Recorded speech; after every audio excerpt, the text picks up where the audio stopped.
मृतीकृत्य रतन्द्वा सत्तेन परिसिञ्जामि नैवेद्यं निवेदयामि।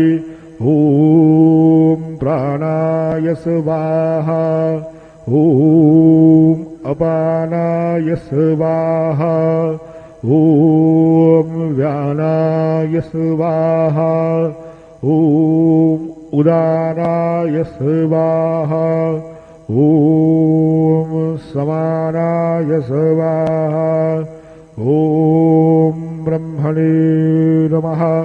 नैवेद्यमध्ये पानीयं समर्पयामि पुनर्नैवेद्यं निवेदयामि।